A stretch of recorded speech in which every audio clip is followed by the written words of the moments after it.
Good morning, everyone. Here's wishing everyone a very happy International Women's Day.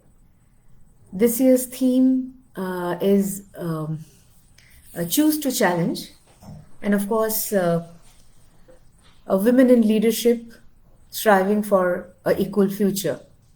So, here we are on the page of Hyderabad Metro Rail, wishing each and every commuters are very valuable guests who help us to grow and grow more in our business. A very, very happy International Women's Day once again. I would request all to post your questions regarding Women's Day or women empowerment, and I would really be very happy, delighted, and take it as my honor to address to each one of them. As we receive our questions, a few thoughts on Women's Day. For me, honestly, Women's Day is 365 or rather 366 days, 24/7. Not to ignore the leap years. 8th March should only be the day where we take a new oath, a new resolution to make the environment around us, to make the world more meaningful for everyone. For me, Women's Day means to think about equality and definitely not priority. Because the more and more we talk about priority, I feel that we go back to where we have started.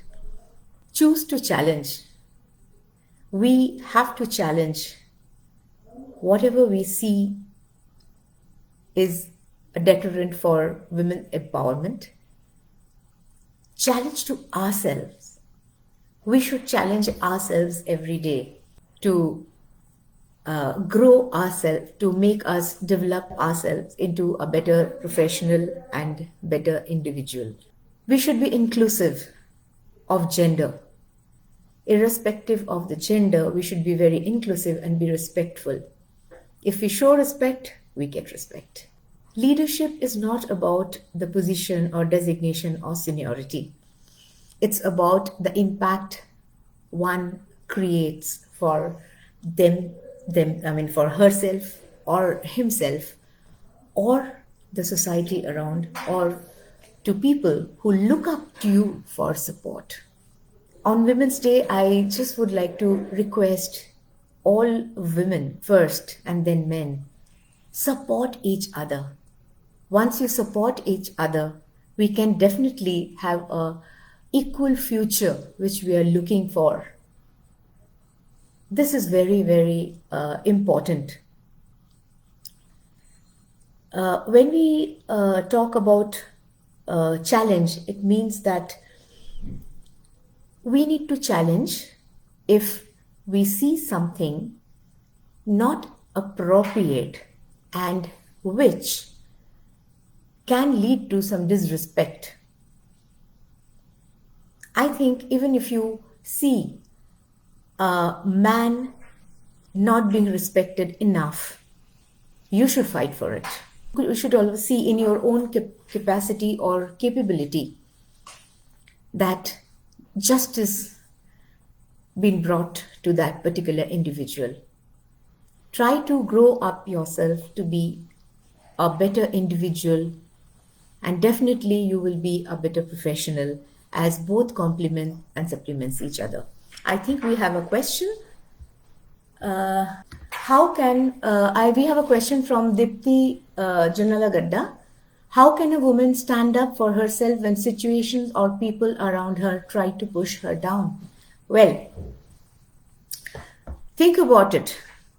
How much are you contributing to bring another woman up on the ladder?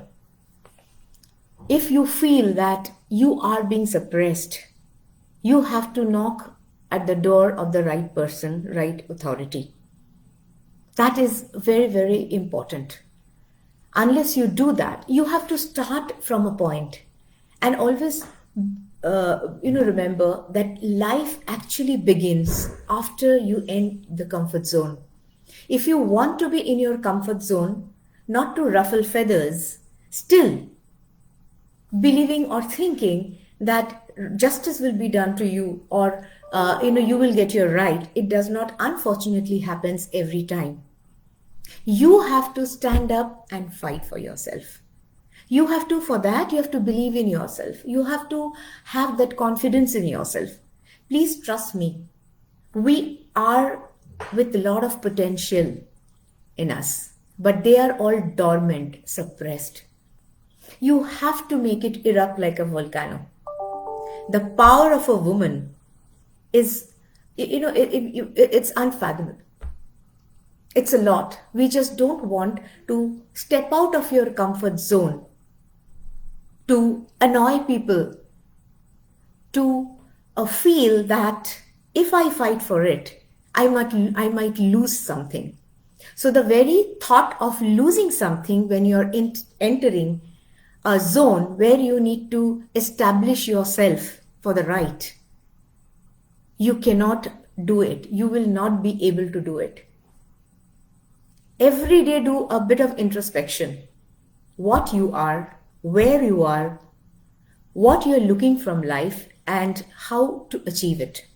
It has to be a very strategic and smart approach.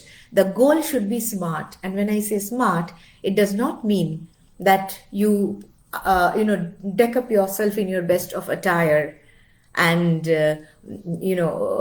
step out of the house and go and talk about things. No, it has to be, very measured. It has to be specific. It has to be measurable. It has to be attainable. It has to be relevant, and it has to be timely. Your goals should be set, which is very, very important. You try it, Dipti. I am sure you can make the situation better for you and for others, which is very, very important.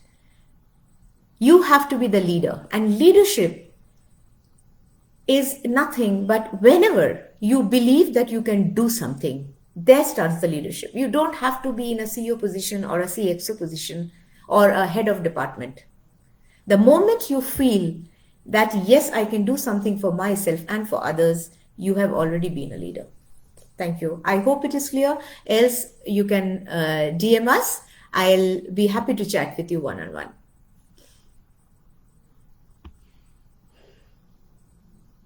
How can a woman be her bodyguard?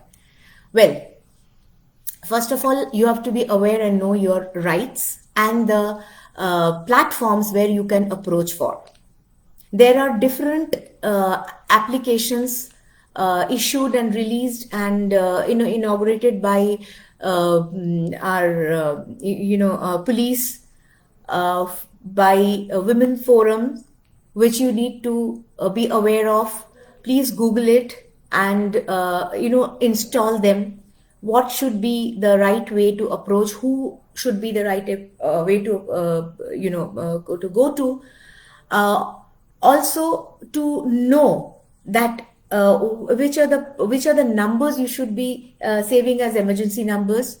I'm sure these things will help you. Yes, it is the onus of the society and the people around, the people who are in authority of your safety, of public safety, to create this atmosphere. But as you understand that we also should be responsible for our own safety. For this, we have to be aware. Like for workplace, I would say every workplace, it's mandatory to have an IC cell, which is internal committee, who works towards POSH, which is prevention of sexual harassment at workplace.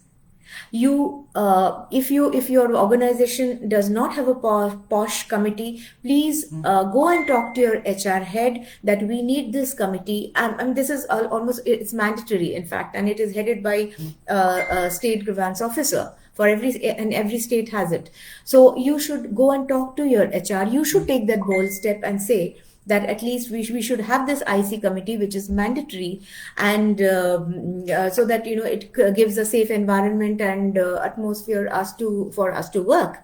Also, when you're traveling in a public transport, especially three-wheelers and cabs, you should be very alert. You should always give your number and the auto number to your known people. You have to always have the emergency button with you ready to press it so that the message goes to the police.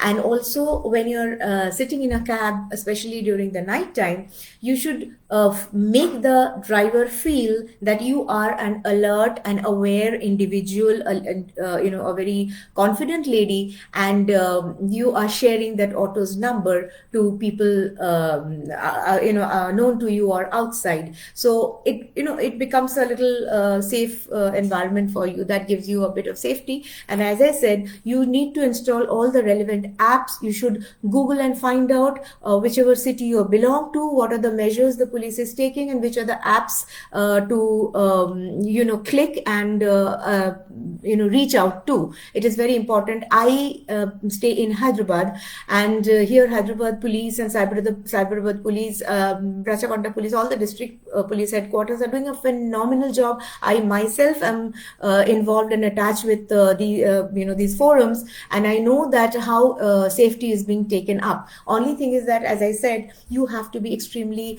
aware and confident about what you should do in terms of an adverse situation. It God forbid if it comes, you should know how to counter it. It is very, very important.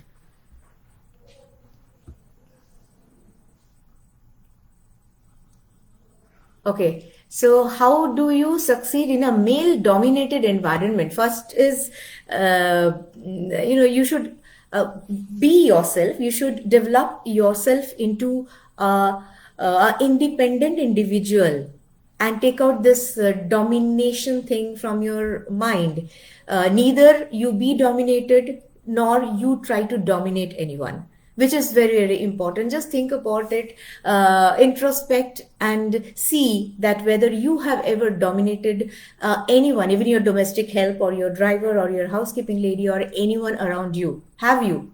If you have, then you really cannot talk about any man dominating you, or even a woman can dominate you. So it is a very negative term. I would really say that how I have succeeded, I don't know. I have faced many challenges, but always I have stood up for the right. You have to be virtuous and righteous. See, you cannot, have the cake and eat it too, as they say. So if you dominate someone, or you again stay in your cozy atmosphere around and talk about women's liberation, not trying to support another woman around you to come up and or in the society, think herself to be equal. Have you ever thought about your domestic help, the lady who comes and does your household work, to be another woman? How many of us do that? We should cross that barrier of the stigma of levels and your economic status and your position. Then only you can fight for yourself, strive for yourself to be the person where you know your rights and you are getting your rights. Forget this term that or this concept that you are being dominated, because if you think that you are dominated, you have lost the battle halfway. So first take it from your mind that you're being dominated, which means that you are being dominated and you're doing nothing about it. So if you're trying to do about it, you will never feel that anyone is dominating you. From Lavina, ma'am, let me start by saying I'm a huge fan of women like you in big leadership positions. I can only imagine the hurdles you have had to cross to get where you are today. What are some tips you have for women trying to be strong leaders? Well, I have already addressed that. First of all, thank you so much for those encouraging words. And I have really, I have faced challenges, but I never took them as hurdles in my life. challenges would come, whether you are a leader or anyone, even as a lady at home, a homemaker. Challenges are everywhere. You just have to face those challenges and counter it. You cannot stay with those challenges brooding over them and doing nothing about it. So tips I have already shared with you, that leadership is on, it starts immediately when you believe that you can do something or you are doing something. Even as a homemaker, I think, our mothers are the best CEOs. You just think about them. They are the greatest leaders. They are the HR heads. They are the facility head. They are the finance head. The way they run their house, our household, it is almost like an organization. And if we can really respect them to be the best CEOs, I think you would definitely, it becomes very easy for you. The path becomes very clean for you to be a very confident individual, a confident professional. And when you are joining an organization, please keep in mind that one day I want to hold a leadership position. That is very important. Teamwork is very important. And I think once you respect everyone around you, irrespective of gender, then you will get the respect, and you can definitely be a strong leader. I like the term strong leader because it's not only a leader, but you should be a strong leader. And once you become a leader, it should be your job, it should be a responsibility to groom others in your department to be leaders in the future. Always do a cross-functional type of work when you're in a corporate, so that everyone can do everyone's job, and the 360-degree learning they can experience. This is my views. Another question I have from Megha: what is your advice for working moms? How can working women strike the work-life balance? I tell you what I do, I believe in, and I request everyone to do. First of all, remove the myth in the house that this is a man's work and this is a woman's work. Bartan and jhadu pocha can be a woman's work, and men can only do cooking. Please don't do it. I think one good thing what Corona and this lockdown has taught us is resilience and self-sufficiency, and we should continue with that belief. If you believe that अच्छा तो ये हम करेंगे because ये औरतों का काम है and this will be done by my husband or my son, no, it doesn't work out like that. You can never strike a work-life balance. You have to set the culture at home that when you are out for a meeting, someone can take charge of the house. And one thing for working ladies, please don't feel guilty if you are getting late for a meeting, or if you have a tour to go, or if you are getting late at work. Please don't feel guilty about it. You should never feel guilty about it. Oh my God, I'm sacrificing my home. No, it is not. Don't bring up office things at home and home issues at work. When you are working, when you are at office, you are a professional. When you are at home, you are a mother, you are a daughter-in-law, sister-in-law, whatever it is. So first inculcate this culture at home that everyone should do everything, and it is meant for everyone. Even the men folk at home should run the washing machine, or wash clothes, or broom the floor, or do the vessels. You can do cooking, anything. I mean, everything. It should be shared equally. Then only you can fight for an equal future, which we are talking about in today's date. Also, the hashtag choose to challenge yourself first, and to do something better for the society and create a better ecosystem at home. This is very, very important. Not only that, when you are doing it as a woman, when you are a mother, if you have sons at home, they also grow up learning the same thing. So when they have a family, they will respect the women at home, and they will also get used to that culture and develop that culture at home, and then the legacy goes on. So this is the way you can strike a work-life balance. Salute you for your confidence. Oh my God, thank you so much. I think I became a confident professional, or an individual facing all the challenges in life, and I am a very self motivator. I am thankful to people who motivated me around, and I take motivation from each and every people around me, irrespective. My house help has been a huge motivator for me in life. She cannot even read and write, but she has learned how to sign her name, and she today works in a call center, which she finds very dignified. So her resilience, her confidence to do something better from what she has been doing for so many years gives me the courage. I learned from a cab driver that if you are happy, lady cab driver, you can keep others happy. So take the small learnings, bits and pieces from everyone around you. You don't have to really look for big, established people in the society, or even leaders that can help you around. And first and foremost, again, once again, believe in yourself. If you do not do that, every morning get up and say, as your vitamin dose, I am better, I am really good, but I can do better. It is like a vitamin dose which you need to take every day. And I think that is the magic which can create it can create a difference in a woman's life or anyone's life, that you have to be happy, proud about what you're doing. So for that, you have to do something good to be proud about, and also be very confident and believe in yourself. And not only for yourself, always try to do something good for the women around you. Support them. We women should support other women to create a better future, an equal future. Thank you so much. I don't think I have any more questions. If anyone has, please feel free to DM. I would definitely address you all. I hope you all enjoyed this session. Thank you so much, and wishing all the best to each and every woman and man. All the best for the future, and happy International Women's Day to every one of you, irrespective of the gender. Thank you. Here I sign off.